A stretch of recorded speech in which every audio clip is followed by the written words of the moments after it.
We are going live. I'm pretty sure we're live.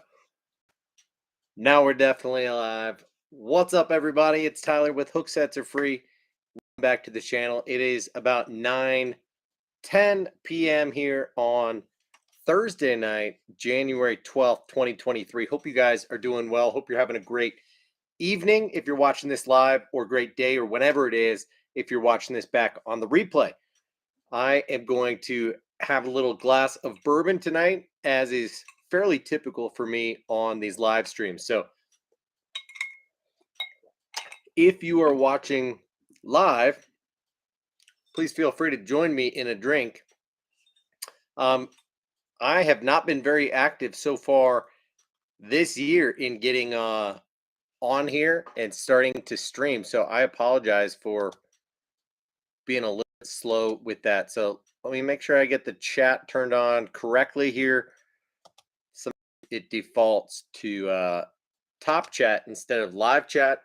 But when you guys hop in here, leave a comment so that I can see that you're in here. And yeah, I don't have a ton to cover tonight, but there is one very specific reason that I am on here, so that I can tell you guys about something exciting and show it to you up close and personal. So Frank, what's up in the house? No drinks because you're at work. Well, too bad, man. I've got a delicious bourbon as usual. This is the Heaven Hill Bottled in Bond 7-year, and very good bourbon, especially for the price point. It's becoming a little bit hard to find for, I don't really know why, but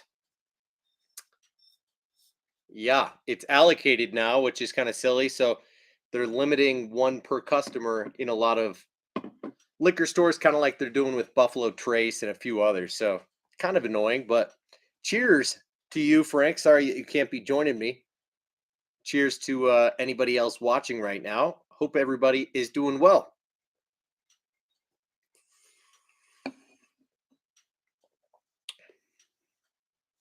Man, I really do like this bourbon, both neat and as it opens up. I think this is right at 100 proof. Yeah, 100 proof, 50% alcohol. So, to me, that strikes a perfect middle ground of um, something that's going to be full bodied and hit hard without, being too gassy, if you will. So I like it neat, and I like it with a little bit of ice. I've got 2 cubes here. That's probably going to be a little bit too much for this one glass, so I might end up drinking this a little bit faster than is necessary. But what can you do? Ronald Rockamore in the house. Good evening to you as well, good sir. Hope you're doing well. Looks like we got about 6 or 7 people in here watching now. Just 2 thumbs up. Do me a favor, hit that thumbs up button. Let me know that you're in here, or drop a comment in the live chat, and we'll get right into this. I've got 2 things in particular that I want to show you tonight. Otherwise, this can be totally open forum, uh, by all means. But I realized that in my last live stream, I was missing something, and I mentioned it in the moment, but I totally thought that it was going to be in a different package. So, not sure if you guys remember, but Frank says, I'm really pleased that my notifications are working as they should now. No longer miss your streams when I'm working. Awesome, dude. Glad to hear it. Notifications tend to work better when you actually have them turned on. All right, so first order of business, guys, if you remember in the last live stream, I unboxed my BFS rod, and was super jacked up about that. The reason that I pulled the trigger on the purchase when I did was twofold. One, the price was slightly discounted, not heavily discounted, but it was discounted. And two, Tackle Warehouse was running a special deal for a very limited period of time while supplies last. So it wasn't even like it was for a 24, 48-hour period of time. It's just while they lasted. And they said with every purchase you make over $75, I think it was, um, you'd get a free 3-pack of Lobina Rico Blems. Okay, so specifically Rico Blems. Let me show this to you. So Blem stands for blemish. So quite frankly, these are the baits that Lobina made for production and didn't quite make the cut. So these are totally serviceable, usable baits that just to their standard of quality when it comes to paint or anything else little like that, any minor details, then they sell at a discounted rate at Tackle Warehouse. During certain times of the year we'll sell these Rico Blems discounted. So I think ordinarily during the holidays you can buy like 2 for $25, right? As you guys know, the Lobina Rio Rico, this is the Rio Rico, you should be able to read that, is the big size, the full size popper. This thing retails at like $23. Okay, one of the more expensive poppers on the market, but also one of the more proven and one of the more tournament winning poppers on the market. So very popular bait. And so $23 a pop is expensive. So to be able to get 2 of them for $25 is an awesome deal. And that's usually something they do every single year. But I had never seen this before. And I was already about to pull the trigger on a couple of purchases. So spoiler alert, I have one more big order coming. It should all be arriving by tomorrow. I do have one single lure that arrived today by itself. I have no idea why, but this, when I went to digging a day or two after I did the live stream last time, I realized that maybe this was left in the rod tube, because last time I was able to just pull the rod tube or pull the rod out of the tube and set it down. I never actually checked the tube. And guess what? This puppy was sitting in the tube. So let me go ahead and unbox these 3 Rico Blems for you so that you can see kind of what it is that they give you. These are not rigged baits by any means. So it looks like one of the colors that I got is actually the same color that I already have. And this, I believe, is called Clear Ice. I'm going to pull up Tackle Warehouse and just let you guys know what the names of these colors are real quick. But this is one of my favorite colors to use in this bait. It's totally transparent and has a bunch of flash in it. So Rico, yeah, $22.99 for this puppy. So absolutely nuts, pretty expensive. So lime ice, no.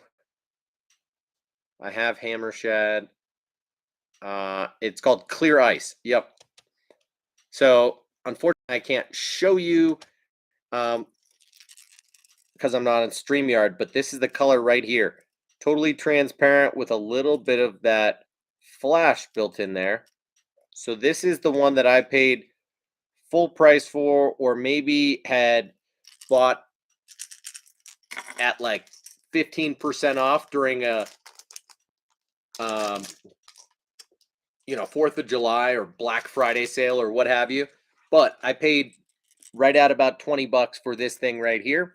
And I think what I did was I changed out the middle treble hook for a Gamakatsu, and I left the rear feather treble, I think. Not 100% sure about that, but what's interesting is these Rico blems come with no trebles on them. They do come with split rings. So I'll go ahead and open all of these. You can see they literally just sealed these off with a lighter. But when I try to look at the blemish in this bait,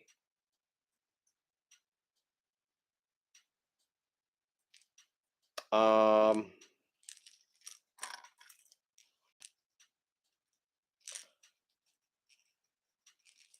I don't know. I mean, obviously the signature is different on this bait.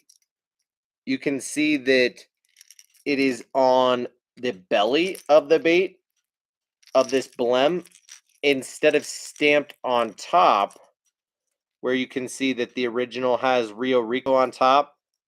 This blemish does not. But otherwise, I mean, these baits look exactly the same to me. I don't really actually see any blemishes. I do wonder if just the smallest of imperfections can cause them to consider this a blem, or if it is that signature, if somehow putting the R stamp on the bottom instead of Rio Rico on top is a blemish. But all I know is I'll take this guy for free, no doubt, or maybe I'll even give it away to one of you guys. So then I've got two of the smaller Ricos, and I will say in my box of poppers, which is somewhat substantial, right? In my box of poppers, I have like 3 Rio Ricos down in here, and they're all full-size Rio Ricos. I actually have none of the smaller size Rico, and this is perhaps what I'm most excited about this whole thing, because I didn't realize until I started using some other popping baits on the market. At first I thought the blemish on this bait was paint, but the paint job on this thing actually looks pretty solid. So take a look. Got a gray back. You can see it says Rico there. Silver side. Does have some of that flash and rough texture to the belly. And then it's got that stamped R on the belly. So pretty legit. I don't see anything wrong with this bait either. I have no idea how or why they consider them blemishes. Uh, oh, that's interesting. Um, now I do see it. So you know what's funny? So this color here is called. It's definitely one of their shad patterns. Absolute. Okay, yeah. So check this out. This color is called Absolute, and if you were to look on Tackle Warehouse, you would notice that this color looks exactly like this. Okay.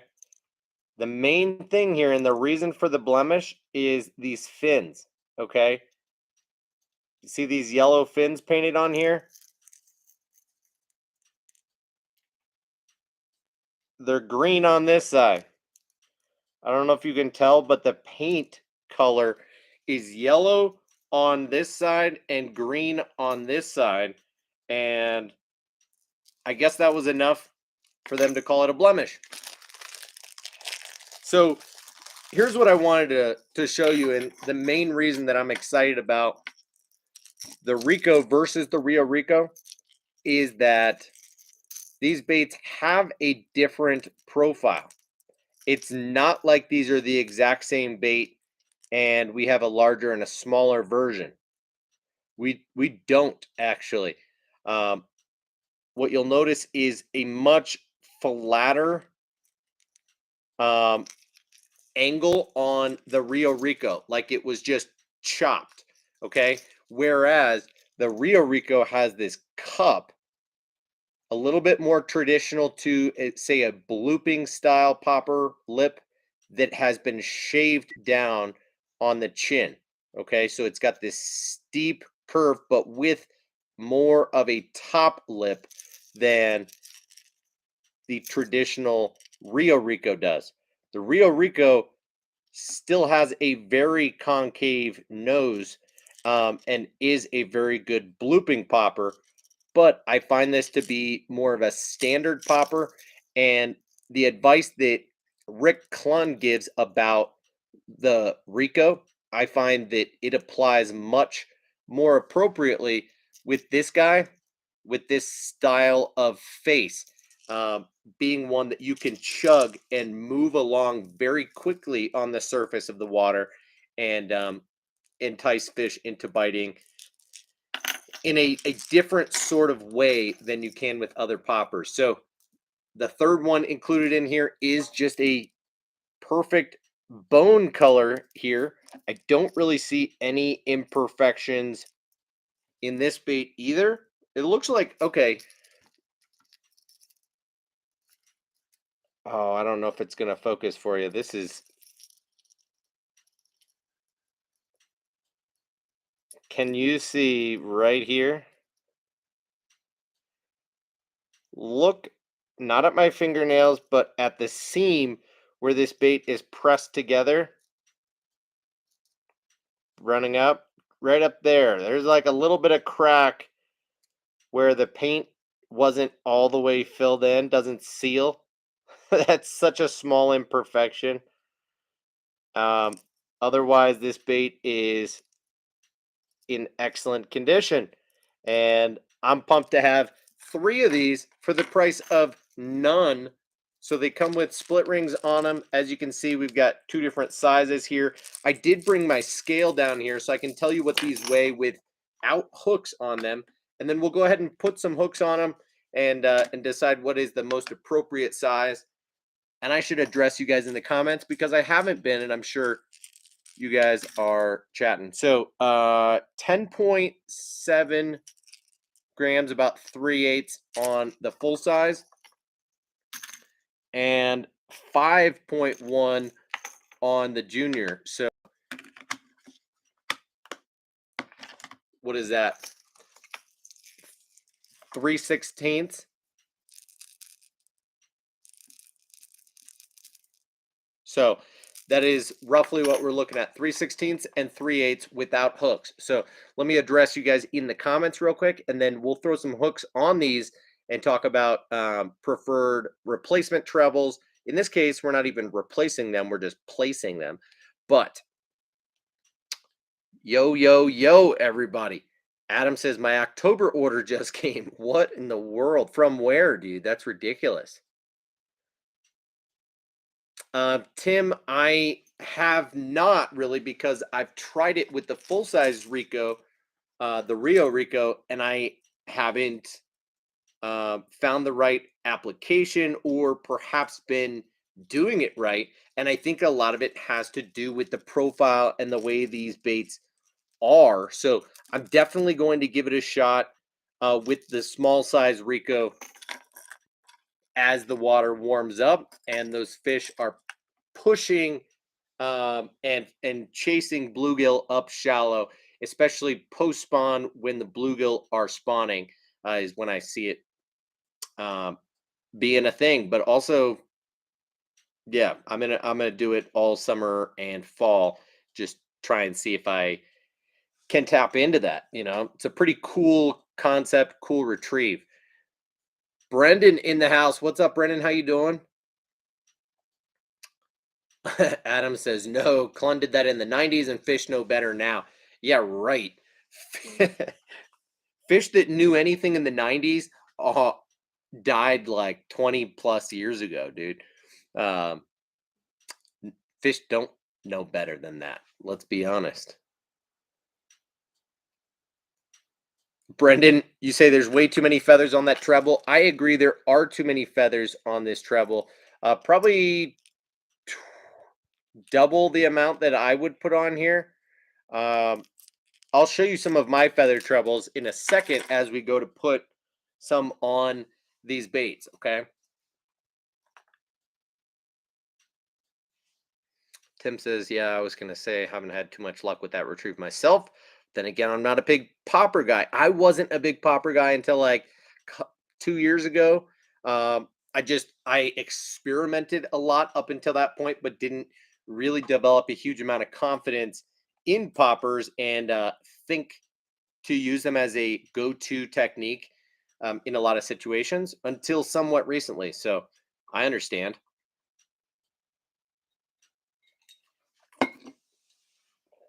Yo, Matt in the house. What's up, Matt? How you doing? Brennan says I would pay more for a blemished bait, to be honest. Um, you would pay more for a blemished bait? What are you talking about, dude?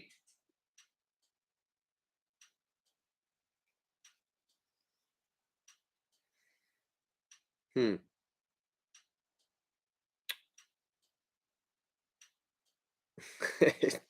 Tim, yeah, you're right. These are different colors. They unacceptable, it's just you can't.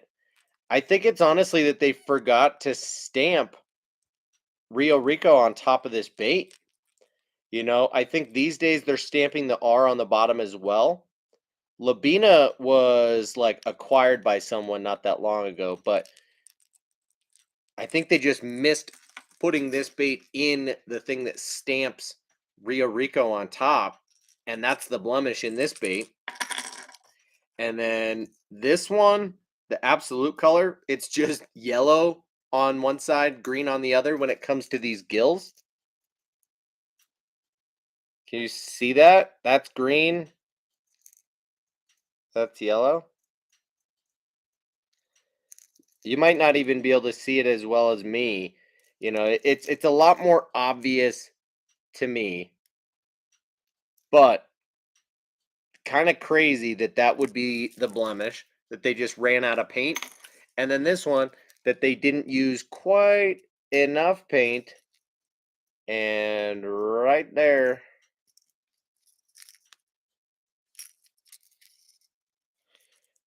goodness gracious. You already saw it. Why am I trying to show you again? A bone colored bait, and it's tiny little blemish right there. So, three baits that would retail for like almost $70. We're talking $65 and change for free with the purchase of a discounted rod. Uh, yes, please, and thank you very much.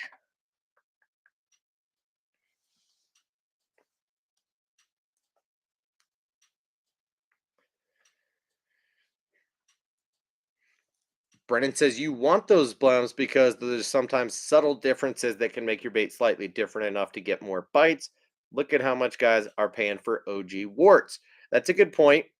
Um, but let's be honest, most of the blems here are paint wise and other things like that, not like structural defects and things that are really going to affect the action for the most part. At least that's what I would assume. So let's get into putting some treble hooks on these guys.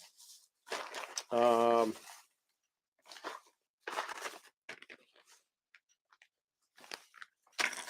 got some there.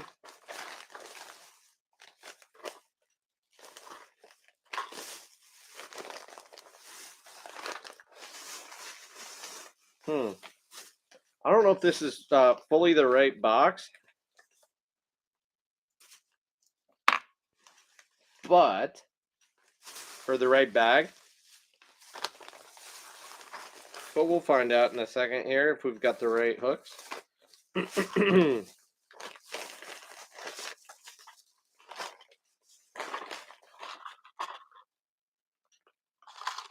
I might go with a triple grip on there, on that middle hook.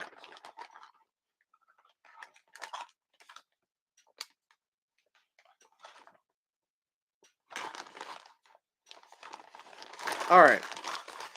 So, first, we're going to go with the dressed trebles. Got a few different options here that I've tied over the last year.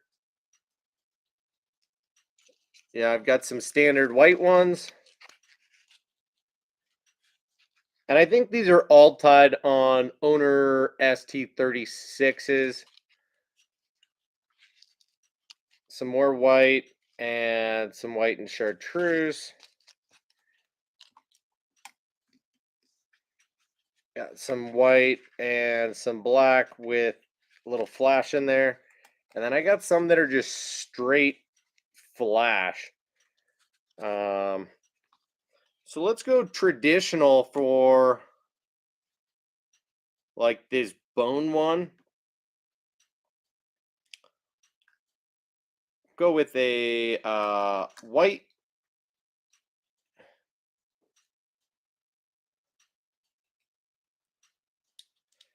Gotta go smaller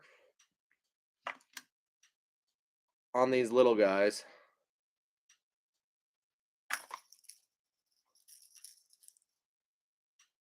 Yep, that looks about right. So, you know, this treble is maybe only like a size 6 or size 8, and I've tied this in pretty sparsely. So, pretty basic, just a little bit of flash in there. You know, this feather's kind of goofed up, but oh well.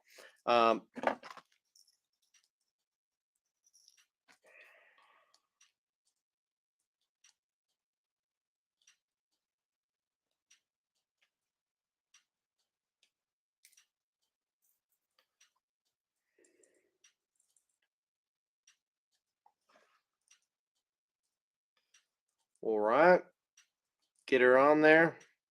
What's up, gangsters? G-Fon in the house. How you doing, man? All right, and there she dangles, looking nice. Step 1 of 2 on that little dude. Okay. Next, we could probably do the same on this guy because we need a small hook is the problem. I don't have a lot of pre-tied small feather dress trebles. I just have these wonky ones. I could do one of these funky dudes. Why not?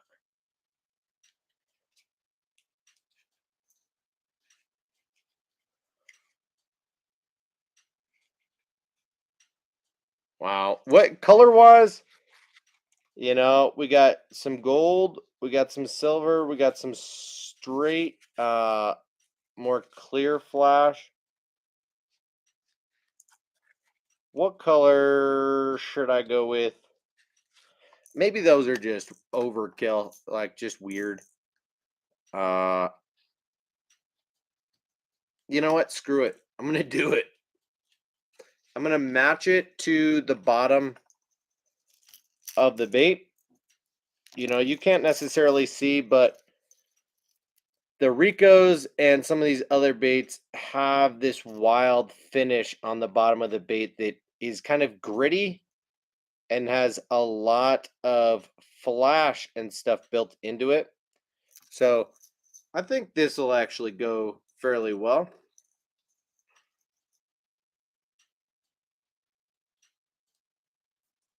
It's about time that I start using these feather dress trebles because I tied these up like a year ago and didn't use very many of them last season, which was kind of stupid.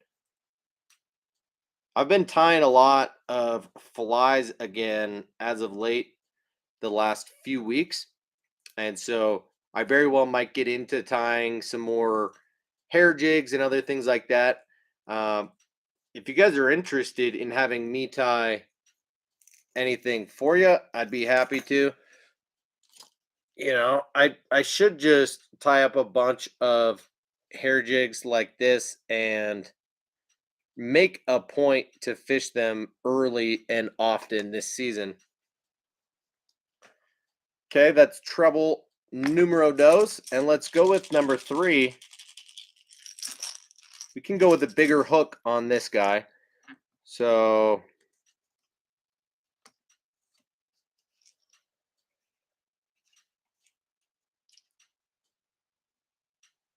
Ooh.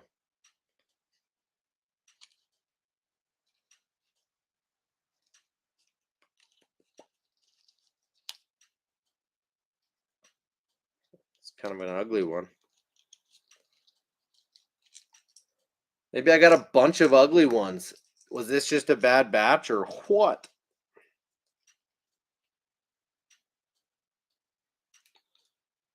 So tell me in the comments, what have you guys been up to?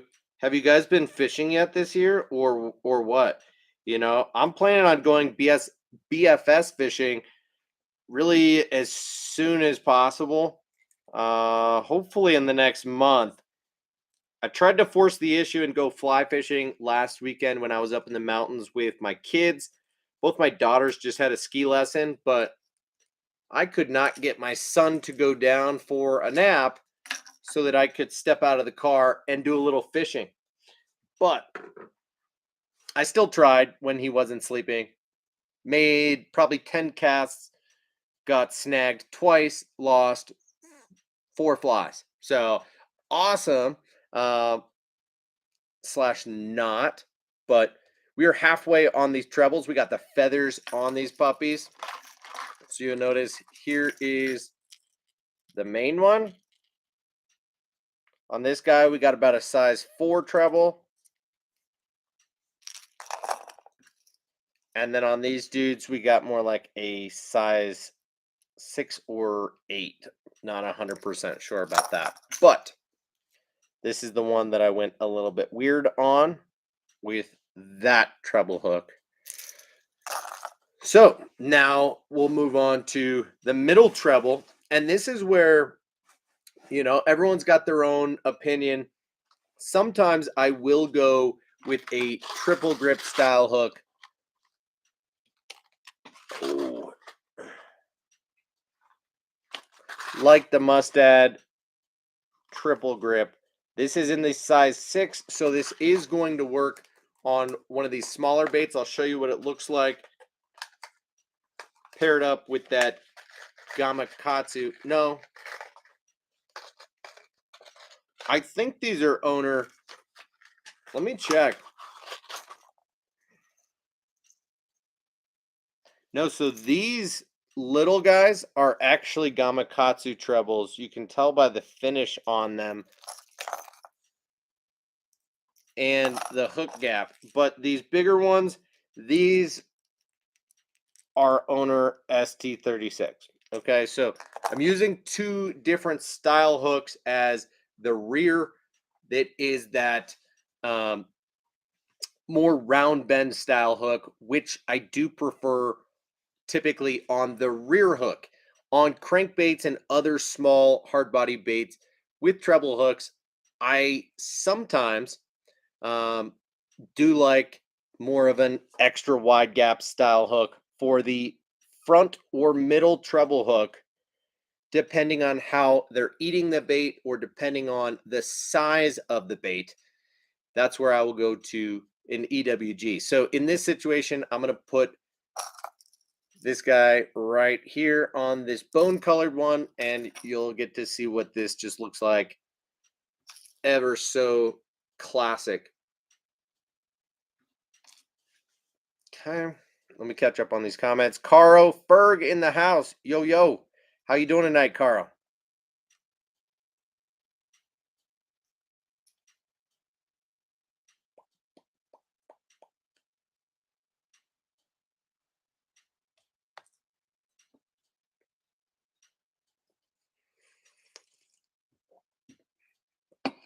Frank. Um, so Frank, no, first snag. And keep in mind, these are 3 fly rigs setups, right? So this was a hopper hopper dropper rig. So I've got a dry fly on top as my leading fly, and then below that I've got a weighted nymph zebra midge, and then below that as my tailing fly I've got an um,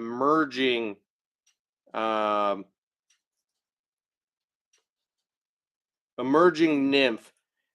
So sometimes more of a larva and sometimes more of an actual nymph that's emerging and has some wings. So I had all three flies on, and after I finally was able to make the cast that I needed and made a good drift, didn't get a bite. Went to recast with all that line and got hung in the tree behind me. So when I was trying to pop that free, I lost the bottom fly, but kept the rig intact. Um, so then I retied, and then I lost my entire rig. So I guess technically I only lost three flies if you think about it, because the first time I lost one, which left me with two. I replaced it, and then I lost all three. No, I lost four flies. All right. Second time I got hung up, the entire rig broke off at the leader. So here is our finished product. This is a Lobina Lures Rico. Two different style hooks on here. This is a Gamakatsu size 6, I believe. Maybe this is a size 8. And then this is a size 6 short shank triple grip from Mustad. And you'll see that these two hooks will not tangle or pair with each other, no matter how close I try to get. So size-wise, these two guys fit with each other pretty well. And that's what I will leave for now. Now, if all of a sudden you find that you're getting fish to strike at this bait but are not getting it well enough, that means they're eating it right, but they're not wolfing it. So usually at that point, I will switch the front treble to a round bend so that for fish that are swiping at it, they're more likely to get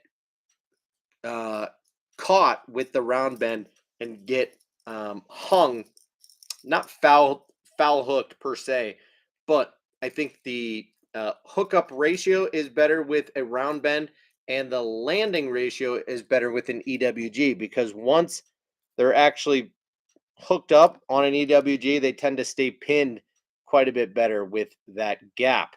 So anyway, that's one way that I like to do a lot of my hard baits. And then the other way is with more of a standard round bend. And let's see what we've got in the way of those size-wise. Wow, small guys. Bunch of small ones.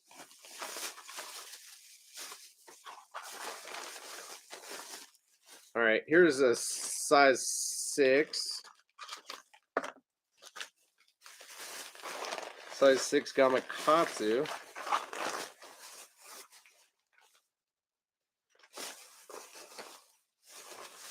Now, this is not the right bag, yo. It's not my bag, baby. Oh, shnikes, yeah. All right, mate. Here's a move. Slash, where are the other trebles?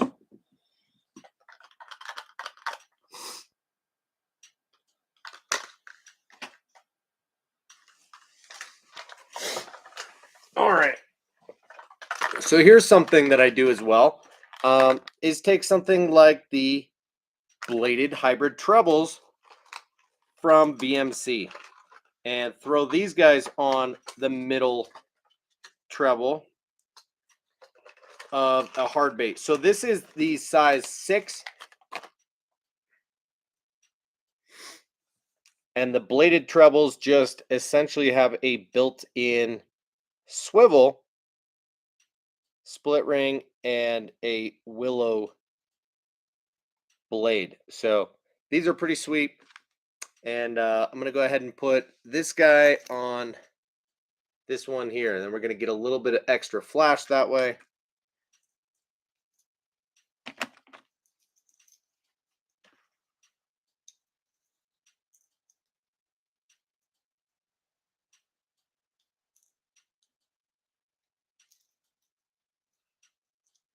I feel like a fool.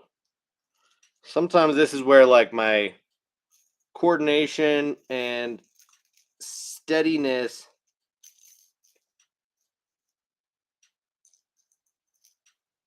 can show. I have to be very focused to be able to get this right. Chicken fried steak, you never use a popper. What are you doing, man?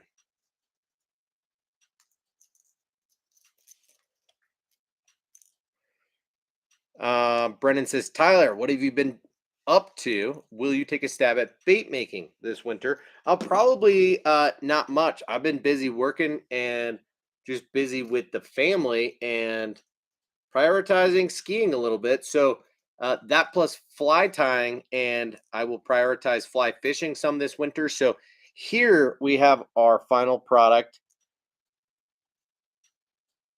And this guy moving quickly on the surface with these two trailing. We're going to have some unique flash going on here. Flash of the blade here, flash of the tinsel here.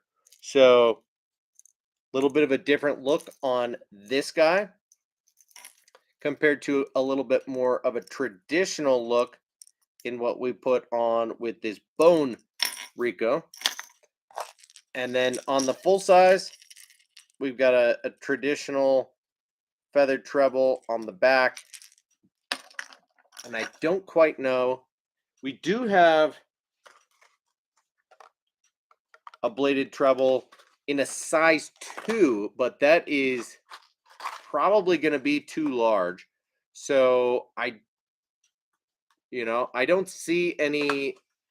I don't know where my spare trebles are right this second to be able to put like a true size 4 on here. Let's see. I don't know why they're hiding from me.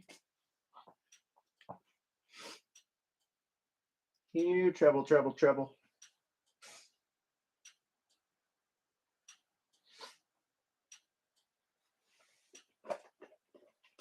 Oh, here, treble, treble, treble. Here we go. No, that's the same damn bag I was just looking at.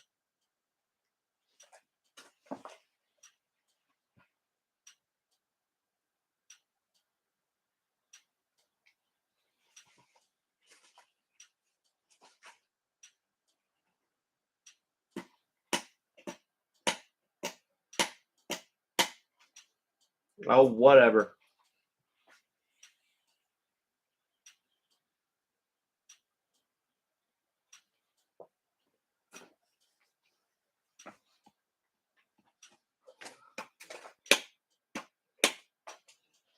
I feel flabbergasted right now, and that's upsetting.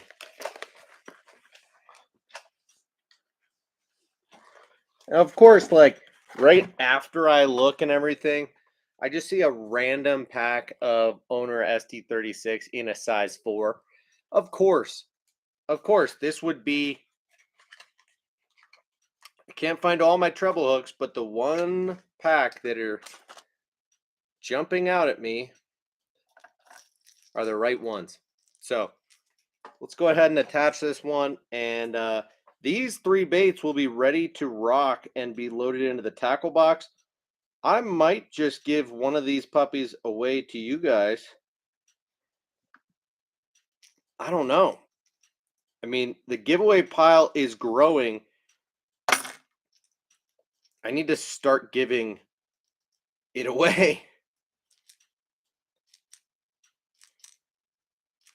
Looks like we got Matt. Did I already address you, Matt? How are you doing? Oh, I hate when I mess it up. Look at that. The hook's not oriented right. Doesn't want to lay right. I thought I... Oh, well. Okay. So here she is. Finished up. Size 4 treble hooks. Boom, boom. Perfect matchup. Okay. Owner ST36 in a size 4. That is my choice. So those are my treble hooks. Owner ST36 Gamakatsu. not necessarily in the bronze, but the round bend in, I think, the size 4. And yeah, must add triple grip, elite in the short shank as well. So that is that. I have one other thing to show you guys that kind of a freak show deal, but is interesting still nonetheless. Whoop. Looks like I just missed some comments. Sorry about that, guys.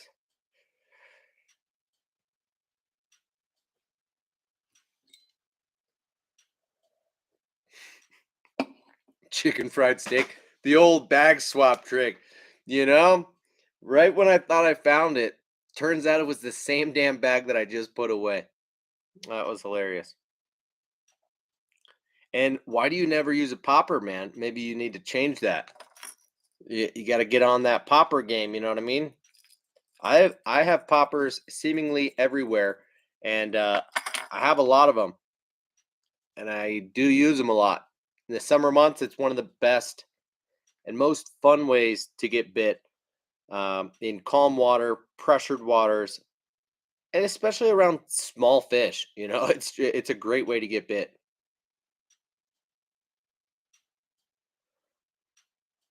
Tim says if you want to be able to walk that popper a little bit better, try putting an 8 on the belly and a 6 on the back.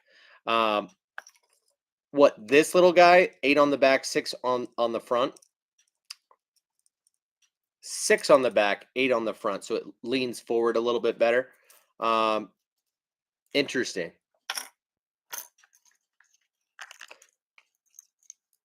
That's an interesting thing to think about.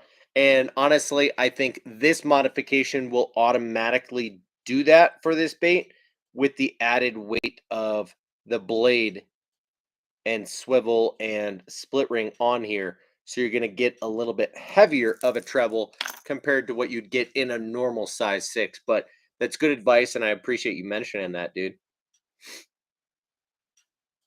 Matt says, I think marabou isn't used as much for walking baits or poppers. Once it gets wet, pretty narrow, barely dampens the action, but you get secondary action on the paws since it's so thin. That's a good point. I wonder why people aren't putting marabou into feathered trebles. Yeah, what about some more creative feathered trebles if we put some hackle as well as some marabou or other materials into the trebles, you know?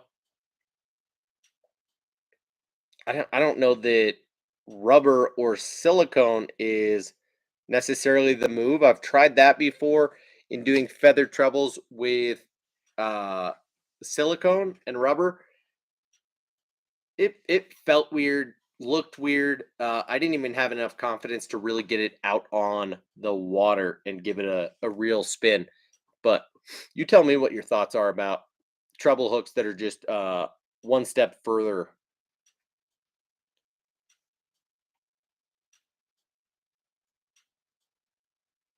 You threw a Pop Max maybe once at the ponds this past year. Well, dude, the Pop Max is a big popper.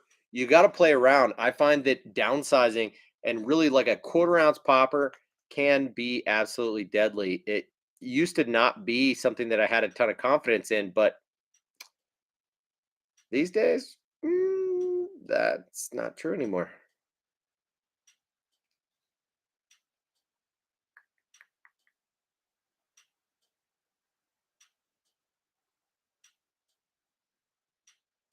Ooh, Brennan's headed to Alabama tomorrow, drop off some horses. Okay, dude.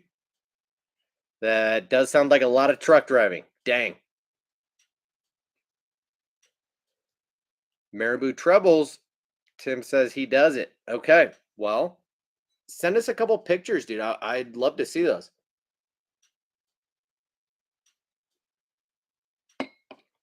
Yeah, G Fun. We got the Heaven Hill. Heaven Hill bottled in bond, dude. You can find it for like $60 or so. Um, but smooth, dude. 100 proof, 7 years. So Nothing crazy, but really good. So that first glass I just had was on ice, and this guy I'm gonna drink neat, and it'll be even better. By the end of that, with 2 cubes, that was definitely too diluted. So there's a hole in the bottle. Um, gonna have to re-up probably tomorrow. This is a healthy pour. I don't need any more tonight. But cheers, everybody.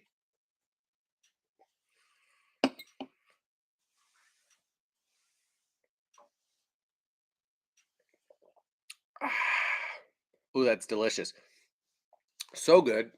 Matt says, talking top waters, Tyler, have you ever seen the Amakatsu waddle buggy? I have seen it, a frog version of the waddle bats, or of the big bud. Yeah, a wake bait. Yeah, I have seen that for sure. Almost got it once or twice just because it was all that was available until finally I bought the little bats, which, as you remember, I was very underwhelmed and kind of disappointed about. But I recently found the box that has the waddle bats sitting in it, and has some of the other baits like the ones I was talking about with the Megabass Great Hunting and that Eurotackle Z Viber. So pretty cool that I found really a lot of the other baits that I'm going to use as uh, BFS ultralight baits. So pretty excited about that. I can pull out any or all of those baits again if you'd like, but um, yeah.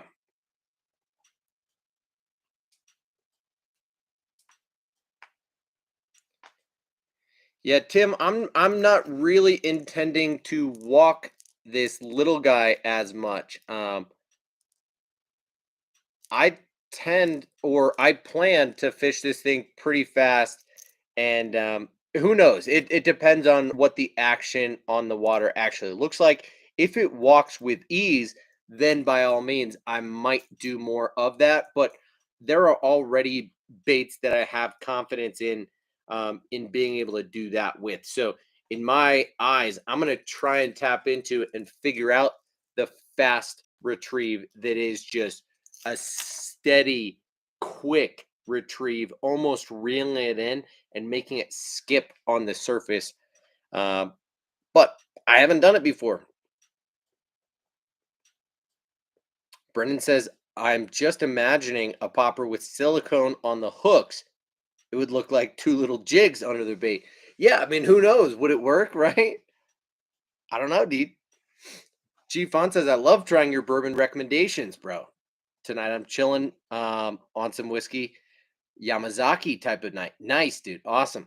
Well, good. I'm glad to hear that you like trying some of these recommendations. I like to strike a balance of bang for the buck when it comes to the bourbons that I try. And you know that I'm more of a bourbon than general whiskey or rye. Um, but that said, I am also a generalist. So glad to hear that you like trying some of these. Cheers to you, G Funk.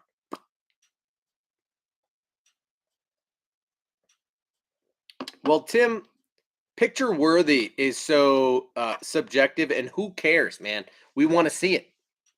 We want to see it. I'm showing people these. I mean, look at that, dude. That this is not video worthy.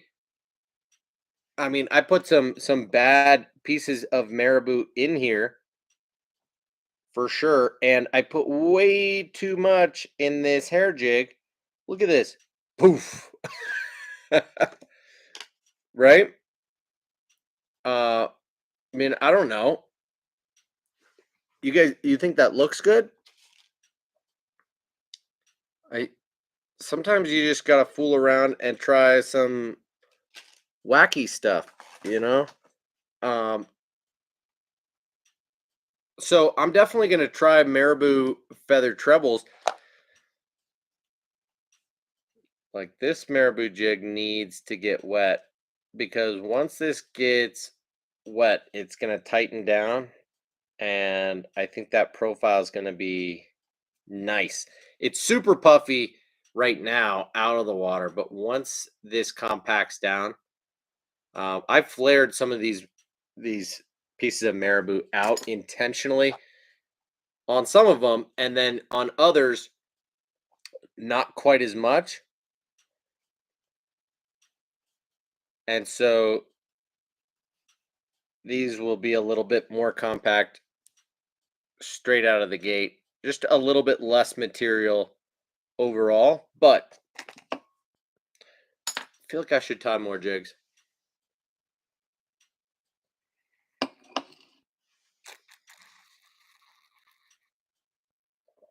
Brendan, don't ask me about that, dude. I don't want to have to pull the webcam down and show you guys again. It's not going well. All right.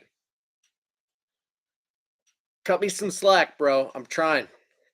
I've got one other thing to show you guys, and I don't want you to see it. But I do. I'm going to show you in 1 second.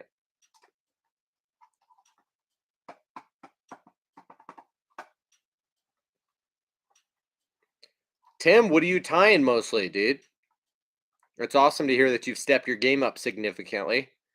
You'd love to be able to crack the code on that Clun retrieve? Yeah, well, that's the idea here, dude. I wasn't committed to giving it a shot until I just happened to stumble into the Rico Blems giveaway, and 2 of the 3 of these happen to be the small Ricos. So, historically, I've always had more confidence in a big popper than a little popper. You'll see this box is primarily 3/8 ounce poppers, right? I prefer that mid-size or full-size popper. A half-ounce popper, something like the Rebel P70, magnum size poppers. That's not even the P70. Sorry. This is the P70.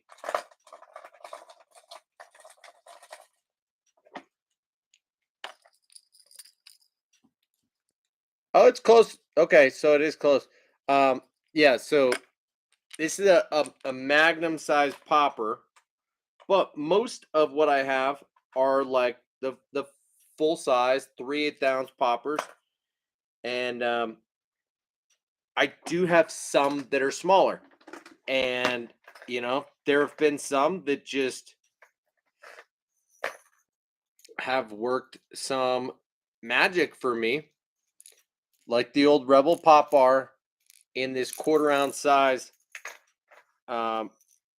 Just happens to do something for me. So 1/4 ounce, 3/16 is a size that intrigues me, and that I know a few spots where fish will eat a popper that size really well, but they tend to be smaller fish. So I don't go out of my way to do that. But in order to get to know the retrieve and what turns the fish on, I will go to those places first with that bait, um, to figure it out and make sure that I'm doing it right before I actually go other places and see how well it translates um, at other bodies of water. You know what I mean?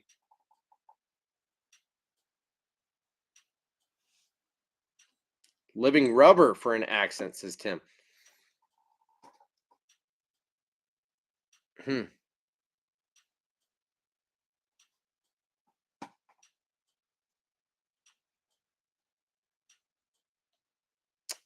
Matt says it's considered one of the most popular wake baits in Japan. What? Is it really?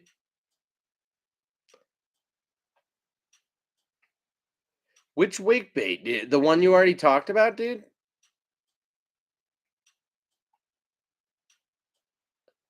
The Imakatsu waddle, whichever one? Waddle bug, waddle something? Were you talking about the one from Raid? Dude, Matt, I can't keep up with you and your JDM stuff. The head and big bud is like one of the big baits down there? Huh. Weird. All right, so guys, as I told you, I just placed a pretty big order at Tackle Warehouse. I did buy 2 more rods I don't know why. I bought one from Tackle Warehouse, one from Discount Tackle. This is going to round out my arsenal for the year. There's no way I'm buying more rods. Um, we can go through my arsenal pretty soon in talking about what I have and what I plan to use everything for, because I did just kind of take inventory of everything the other day, and it's kind of a lot. It's getting to be overkill, definitely too much. I've got 12 or 15 different casting setups. So definitely more than one for each technique. And so I'm really trying to narrow down and start to slowly upgrade my setups. But regardless, I did buy a couple $100 worth of tackle from Tackle Warehouse. About I don't know, $200 to $250 worth of tackle on top of the rod that I bought. So you'll see that coming in the next few days, and I think it was all stuff that was discounted during the 24 25 days of Christmas at Tackle Warehouse. So be like the day of the sale ending. It was just like a last minute purchase. I had been going back and forth thinking about where to make a purchase from during the holidays and never really did, except for um, last minute when I bought the BFS setup to get the Rico blems, and then before the sale ended. So that was about it. But in it, one of the baits that I decided to buy just because of the deal. I had no interest in this bait prior, other than maybe a little bit of curiosity, but I have not owned this bait, and I only bought it because of the deal. I bought two of them, and one of them came all by itself in a package today with no other friends, no other baits, no other anything, in a box by itself. And look what bait it was. It's the Lunker Hunt Spider. Um, I have never belonged to Mystery Tackle Box or anything like that. I've never tried this bait. Have I seen it? Have I heard about it? Of course. It's the Lunker Hunt Spider. Who hasn't heard about it? However, this is the smaller size, and maybe this is why it was on sale. Uh, this bait retails for like, I don't know, 10 to 15 bucks, right? Um, this was on sale for 199. I mean, don't get me wrong. Matt, you said you got to get the Gancraft Spider.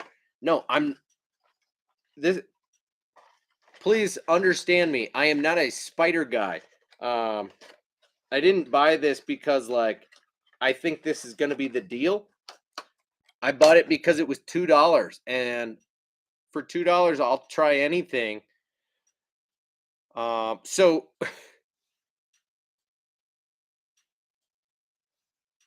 look at. I mean, I'll pay $2 just to see this, let alone have it and fish it. This is pretty cool. Um, Look at how realistic that is. I mean, okay, classic lunker hunt, right? I mean, they just sold me the fisherman. Now, not on the full price, right? I definitely wouldn't have, and there's a reason I hadn't bought this bait until now, and a lot of that is the gimmick factor and the price of it. But for $2, I mean, shoot, I got to see it. But this is the small size. The bigger size was not on sale. So I had to get the small size, and this is small. So it's a 2-inch bait. I mean, if you look at the size of the hook that's on here, I can't even tell you, maybe a 1/0. I mean, it's a small hook on there, right? And this would have to be compressed perfectly to get some good hookup. I definitely see that being a problem. So if I were to seriously consider fishing this bait in hopes to hook up and land a fish, I'm probably gonna bend that hook all the way up to where it's pointed like that. Okay. So when a fish bites, they're gonna get hooked up, and there's no compression needed in that bait. So let's see if I can just go ahead and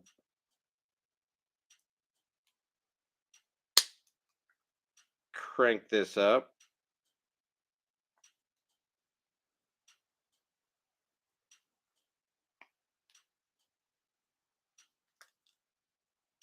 Oh yeah, that's more like it.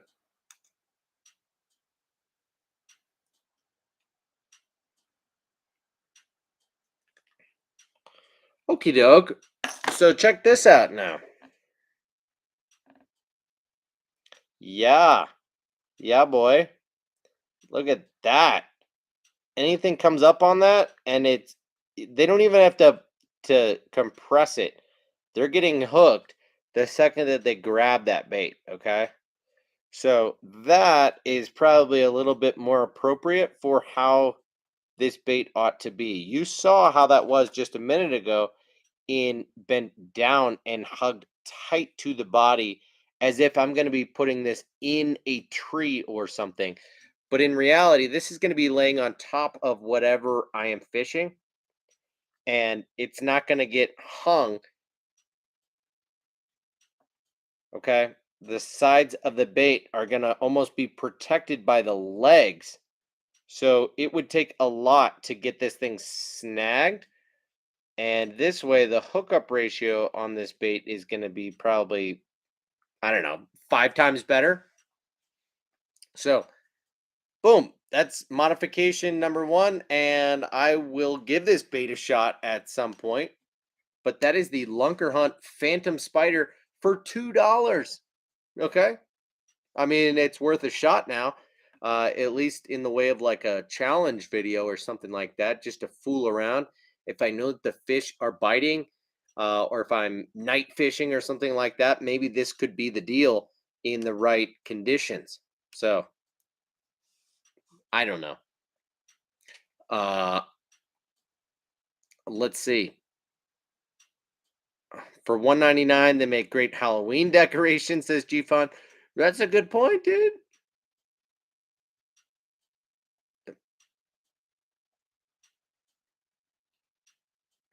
Wait, Michael says the smaller lunker hunt spider is the better of the two.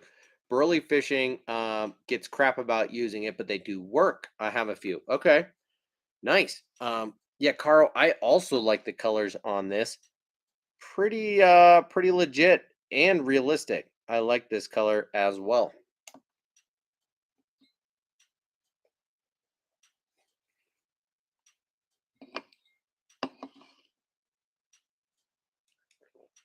Oh yeah,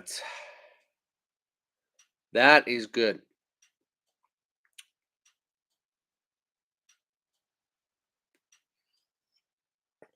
Tim says you need to boil that spider on the stove in some water. They'll soften up the material so you don't have to alter the hook so drastically. Really? So yeah, I've done that once or twice with frogs, but interesting that you say that. So I might do that with both of these frogs, but I or spiders, whatever you might call them. But I do have another one coming in the mail, and so I will fish both of these. This one is straight turned up so that the hookup ratio should be as good as possible. I mean, Lunker Hunt makes soft frogs and hollow body baits, so it's not like this is a stiff bait by any means, but I do see your point, and we'll try boiling it a little bit to see if it softens up and improves the hookup ratio, especially on that second one. Um, I won't touch the hook and just see how the hookup ratio is on it compared to this one that I've immediately just bent those hooks straight up. Tim says, I wouldn't eat it. Yeah, I agree, Matt. And that's why I led with that when I first pulled this out, I said, I don't belong to Mystery Tackle Box. You know, I have never tried this bait. Of course, I've seen it everywhere because everybody and their mom belongs to some sort of subscription tackle box and has tried this bait at some point, and it won some award at ICAST when it was released a few years back. So, everybody was talking about that at the time, and I intentionally never purchased it until now. At $2 or 80% off, whatever it is, I decided to take a look, and it looks pretty damn realistic. That could and maybe will scare my wife. I very well might do something to freak her out with this because that is a big ass spider. If there was an actual spider this size in my house, I would be so scared. You know, this is like full blown tarantula size. Yeah, not cool. I'm not a big spider guy. In fact, I liked snakes and a whole bunch of other reptiles and stuff growing up, but spiders were never the deal. Matt says all you need is the lizard now, Tyler. I don't know what lizard are you talking about? Um, is there a lunker hunt lizard? Um, or a topwater lizard? What are you talking about, dude? Um, I mean, I are you just talking about in terms of like realistic uh fake baits that are so out there? Like a lizard is all that I need left, or what are you saying?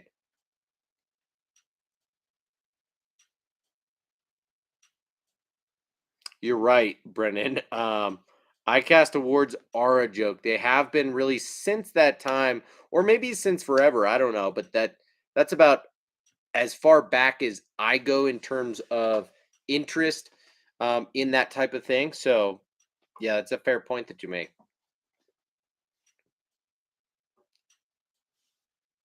You're right about that, Tim. Largemouth bass are absolute gangsters. They'll eat anything. So it's not like we need to be going so far out of our way to imitate the, you know, absolute anatomically correct thing. Um, they will eat whatever. You're right about that. So sometimes it's better to just think outside the box and throw something at them that they've never eaten before and just have to give a shot. G Fawn, Dragonfly. Dude, that reminds me. A little tangent I wanted to go off on about the Dragonfly. And we talked about this a little bit in our group chat on Instagram, but last live stream I mentioned to Adam Odin about the Savage Gear TPE Mayfly. Okay. That is a bait that I do highly recommend and that I think he needs to try. And I think everyone should have in their tackle box, quite frankly. This is one that surprised me a lot. And here it is. I found one in the packaging. So, Savage Gear TPE Mayfly Nymph. Okay. And I do prefer to store it in this packaging, even though I've fished this one a bunch. Um, it stores better in the packaging. The legs won't get messed up or anything like that. This TPE material is stretchy, not quite like their Duratec stuff, but check out the design of this bait. So here you go. You can see it's got a weighted hook that is inserted into the bait. When you first get this, it is like glued or sealed in there. And over time, as you fish this bait, that weight will loosen up and the hook will eventually loosen up to where you can remove it rather easily. And so here's what that hook looks like. And I had not considered removing and replacing the hook until this came loose. And I realized, huh, okay, so this bait here that is listed, um, well, who cares? I don't even, it's listed as 2.5 grams. Okay. So when I pull out the trusty scale and test these mugs, right? Supposed to be 2.5 grams. Let's find out. Take this. It has just a hair bit of line on it, but 2.6 grams. 2.6. Okay. When you take the hook out that is weighted, this thing by itself weighs 1.6. So that tells me that the plastic itself weighs just 1 gram, which is interesting. So with the material that it's made of and just how light it is, that bait will float. But as is, sold like this with this weighted hook built into it, this bait sinks, and not super slow either. This bait does sink, so you kind of have to work it through the middle of the water column, unless you want to let it hit bottom and work it slowly there. But I find that it's a better top portion of the water column where I'm working that bait. I get bit most of the time at the front end of a cast. After it hits the water and starts sinking, a lot of fish will eat it then. So I had the thought to replace the hook. And the closest thing that I found was a hook that I have for fly tying. And this is a hook made by Umpqua. And this is made for streamers and bass flies. And this is in a size 2. So I'll show you what this hook looks like.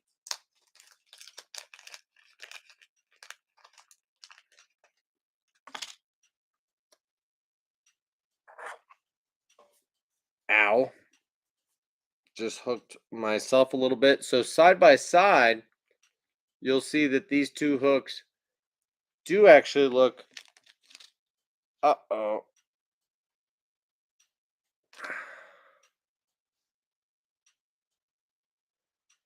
Can I show these side by side?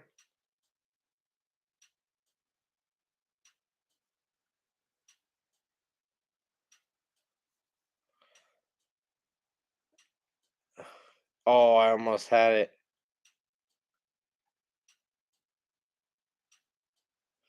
So you'll see that the hook bend is pretty similar, and you can't totally tell that the size is just barely different. It's a little bit bigger on this guy that's unweighted, but when I rig it, here's what it looks like.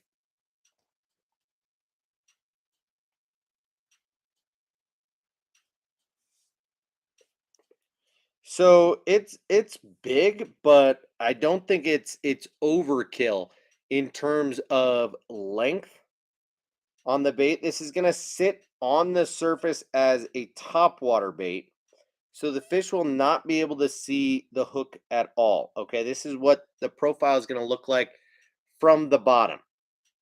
And they're gonna wolf that thing, and guess what? They're gonna get a whole bunch of gap in that hook right there. So um, here is the difference of what we're looking at. Let me show you side by side. Here's the pre-rigged version, and just the amount of gap that you get with this hook.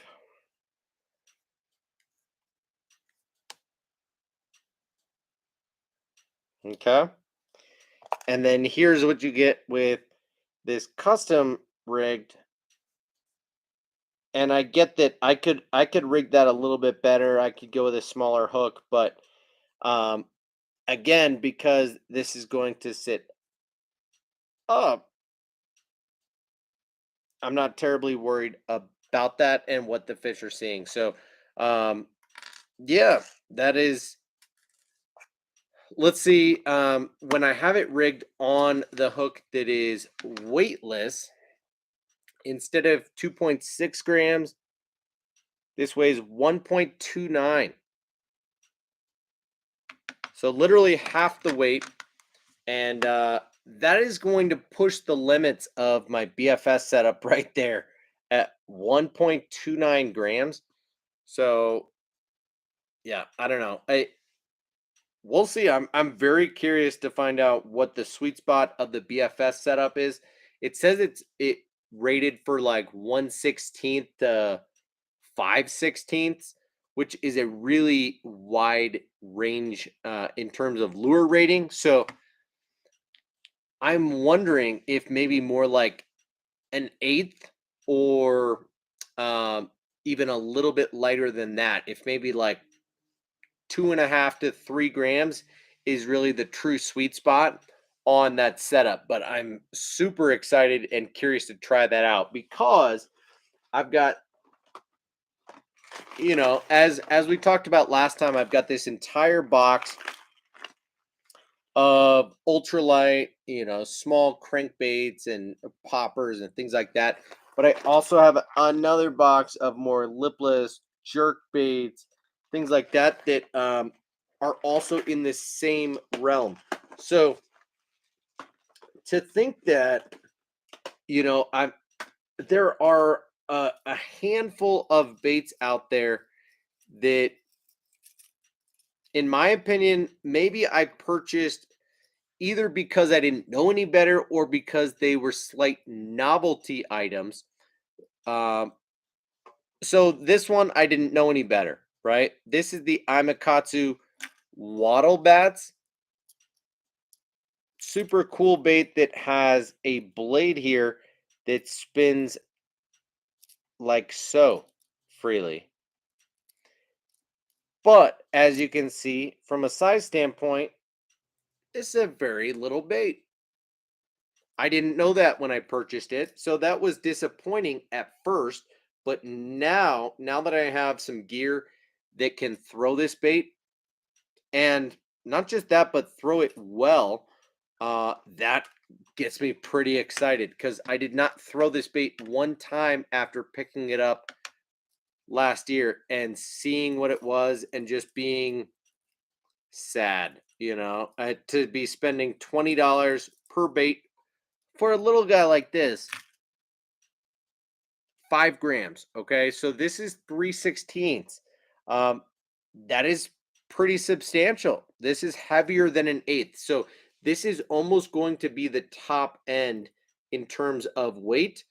So baits like this and the Whopper Plopper 60 and the maybe the Shower Blows 77 and like some of the poppers we've already talked about in the Rapala ultralight popper and some of those other like 1/8 ounce poppers will definitely be good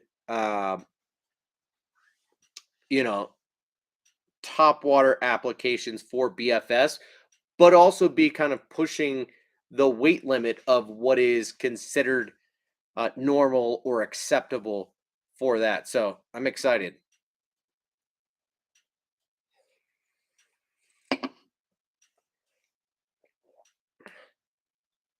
Brendan, you have a great rest of your night. Dude, you don't have to listen to me on your drive tomorrow, but I hope you drive safe um, and enjoy your day tomorrow, man. Thank you for hanging out. I'm not going to be on here too much longer. It's been an hour and 25 minutes. And as you see, I'm running low on bourbon. And guys, that's all I got in the house. I'm going to have to scrounge, probably eat some desserts or something before I hit the hay. Just kidding. I don't have that much of a an addiction problem, but I also kind of do. So, what can you do? The wood rattle model wattle bat is pretty good, says Matt. Dude, that's one that I am a little bit curious about.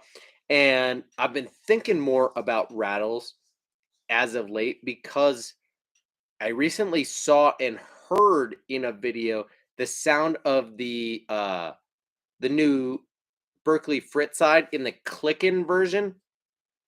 And yo, I don't know what it was, but just hearing it, seeing it, triggered something in my brain that all of a sudden gives me like a newfound confidence in that bait if I were to have the clicking version. So I'm gonna, it's kind of like the hard knock is for Strike King. Um, you've seen that bait show up in multiple baits. They made it initially in like the 2.5 wake bait, and then they expanded it to the sexy dog walking bait and the 1.5 square bill, and have kind of expanded that rattle system into a number of other baits. And I find that interesting, but the clicking on the frit side sounds really intriguing, whereas the silent version of the standard frit side um, gets bit, and I do have confidence in it, but there's just something about that sound when I first heard it that was just like, oh, that's gonna do well. That will get bit. So, do you guys ever feel like that?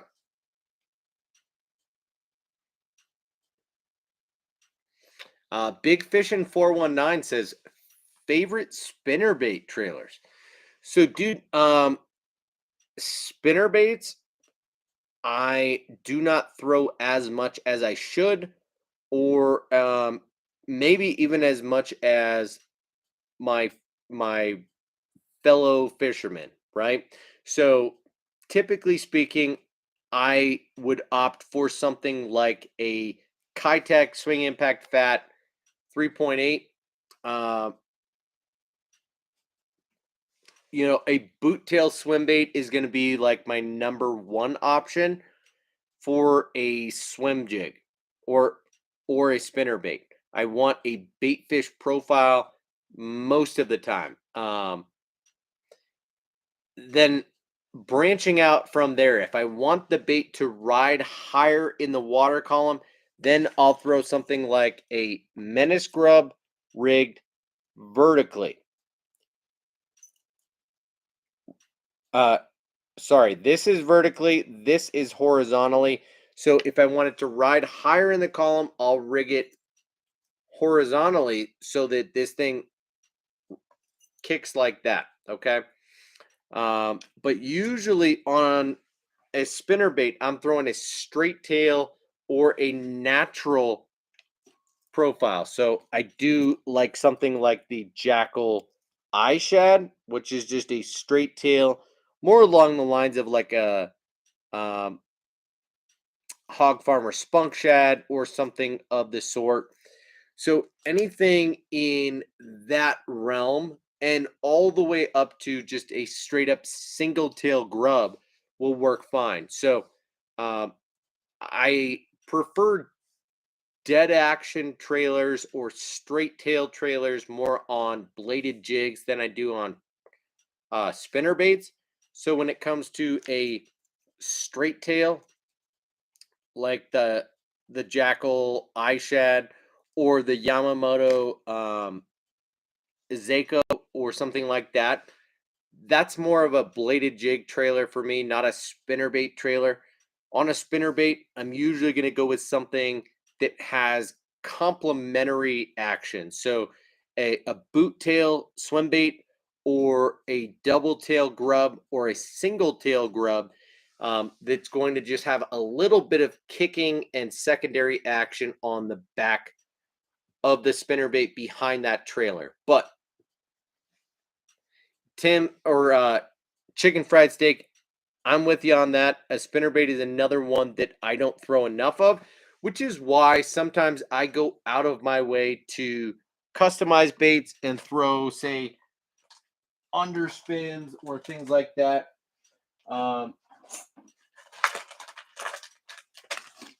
I'm pretty excited to try this little guy this year, the Jackal Dara Spin. Check this little quarter ounce spinner bait out with a super flexible wire and this unique shaped blade that's stamped in all of that business. So, um, yeah, spinner baits are not my thing either. But when going down the rabbit hole that is spinner baits, I like to mix it up. I like to go a little bit lighter.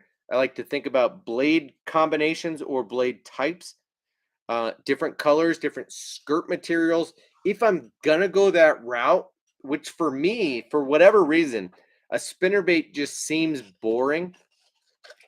Um, like, and I don't have a great explanation for this. For me, uh, spinnerbaits are boring. The spinnerbaits are spinnerbaits. Um, because for the most part, a spinnerbait is either um, a willow and a Colorado, or two of one of those. Um, it's a tandem or a double, right? Um, it's rare to see a single blade spinnerbait. I don't know why, but it is. So to see a single blade spinnerbait with a small hook and a unique skirt and a thin wire and a different style, different shape blade that is painted in multiple ways. I mean, it seems that so much thought went into this tiny little spinner bait, right? And I have a ton of respect for that. So that is the kind of spinner bait that I'm into, even though I haven't fished it. But there's a reason that I picked up that guy, and that's because it's different.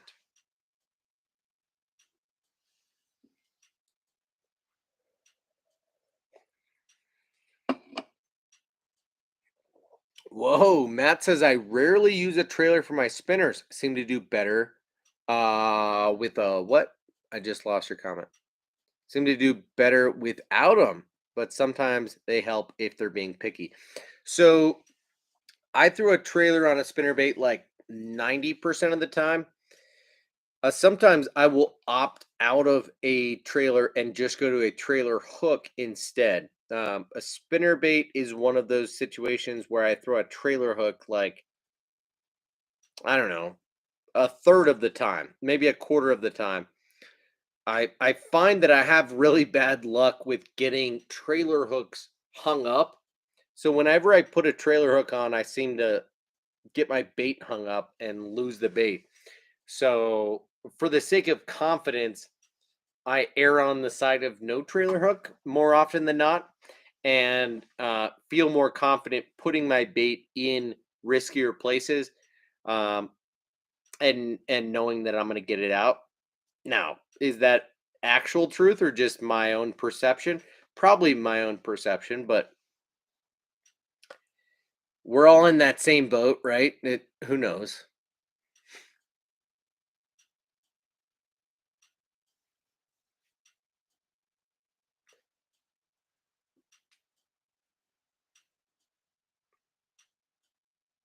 Oh, chicken fried steak said the Zoom split tail trailer is the only one I've ever used. Wow, that's a trailer that I have always known of and never used. It has come with baits that I have bought and I've never used it. I'm sure it works great, dude. Just a do nothing straight tail, just a yeah, great bait, but I've never used it. There like I want something more out of my baits most of the time, but effectively uh, that Zoom split tail is this, just the tail is split in half. It's just a grub body with a straight tail. It's a great bait.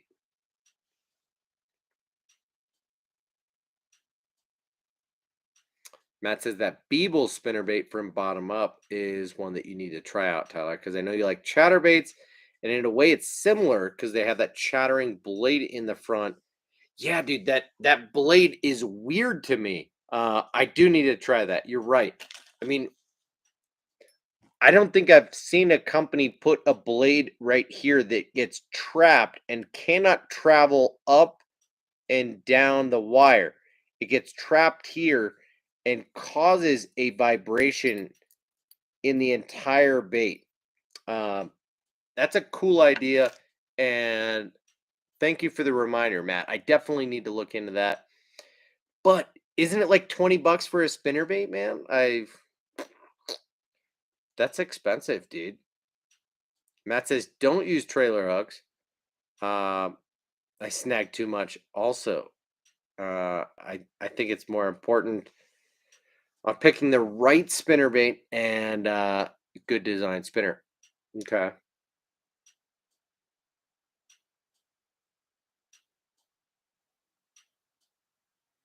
What? Big Fish in 419 says, speaking of no trailer, did you guys see that Josh Jones, the dude who catches giant bass in Texas, um, caught one with a swim jig with no trailer? What? Or does he regularly do that? What are you talking about? A white jig with no trailer? What? I don't think I've seen that. Um, is it a white swim jig or a white jig? Whatever it is, I mean, I don't care who you are. Uh, but I mean, what's his logic, right? I've got uh a white swim jig here with a goat trailer on here. I've got a jackhammer with a menace grub. Got a jackhammer stealth blade with jackal eye shad. I mean, I don't know. I very rarely throw jigs with no trailers. That blows my mind.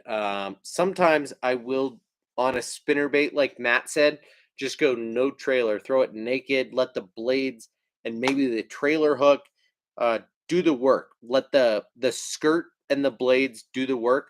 But dude, that's weird. A jig or a swim jig with no trailer. Hmm. Tim, I would love for you to come on, dude. This is a couple times that we talked about it now, but um, soon I'd love to have you on, Tim. Let's exchange contact info and get you on here. Oh shoot! Hopefully that didn't interrupt my stream. Sorry about that. This is gonna hit again. There it goes.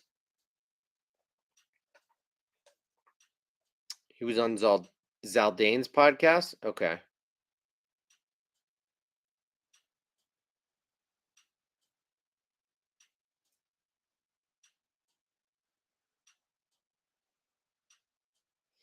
Okay, well, Matt, I mean, I guess that makes sense. If you're using a jig that has a giant skirt, right? Or if you're using a jig like this, if you're using a hair jig that just has so much going on and you actually just let the jig puff out and do its own thing, do you need a trailer on top of this?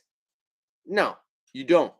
Uh, So if it's a mop style jig, if the jig itself has enough going on, then by all means, go for it, right? But that's something that to me is a little bit of a foreign concept. I usually would still throw on something.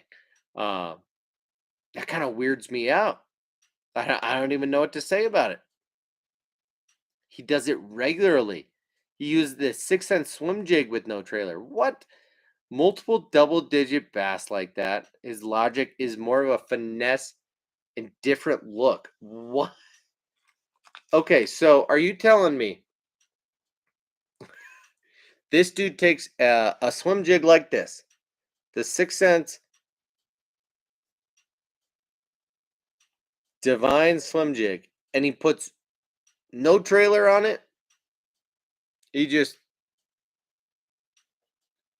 skips the trailer, um, and says that's his definition of finesse. Dude, I don't know if I buy into that. What? Gators Adventures, what's up to you as well?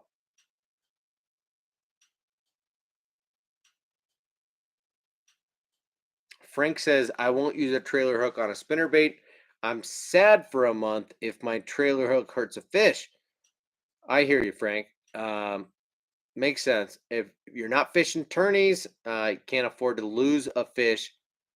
You can afford to lose a fish rather than hurt a fish. Okay, Frank, dude, I have a lot of respect for that. Totally understand where you're coming from.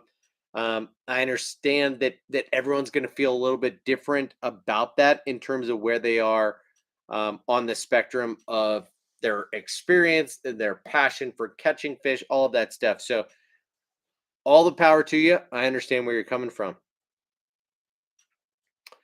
Tim says, I've heard of guys using a bladed jig with no trailer to create a sort of hunting crankbait style action, but I don't know much about the naked swim jig.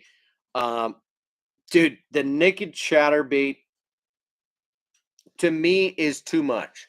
Um, sure, it makes a hunting action, but it makes an action that is too erratic, too unpredictable that I don't like the way that it swims. I want to be able to manipulate a bait when I want it to. I don't want a bait jumping around and doing funny business um, when I don't expect it to.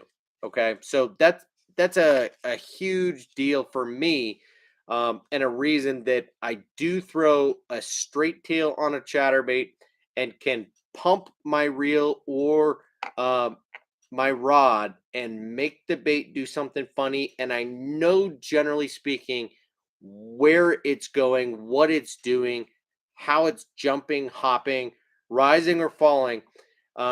Whereas a bait with no trailer is all over the place, usually high in the water column, usually wandering, and um, I don't have a lot of confidence in that action.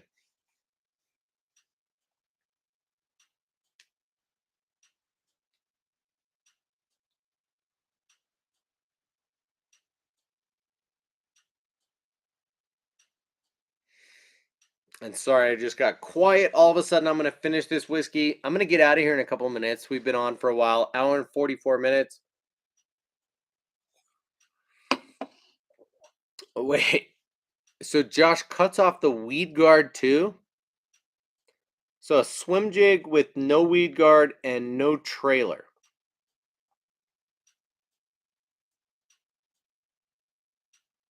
He wanted something smaller like a crappie jig.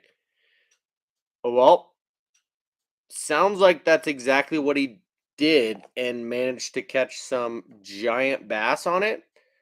I mean, good for him. I mean, that's awesome.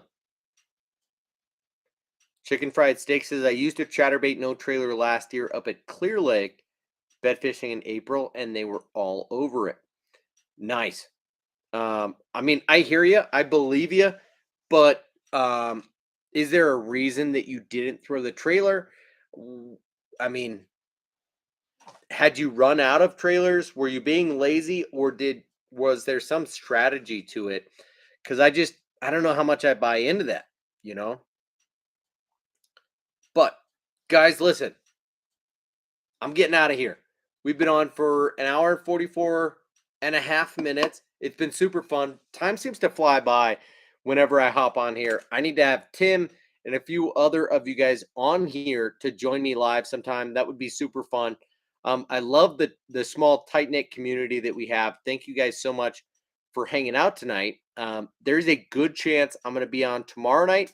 If not, in the next couple of nights, because I have these packages coming But looks like Matt says tomorrow Epic Eric is going to be on Alex Rudd's live. Okay, well that would be a super fun chat. So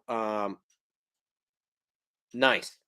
I will be on that live stream watching, and if I get a package tomorrow, there's a good chance I might be back on tomorrow night unboxing some of this stuff. So guys, Matt, Caro, Adam, Tim, everybody else hanging out and chatting and watching.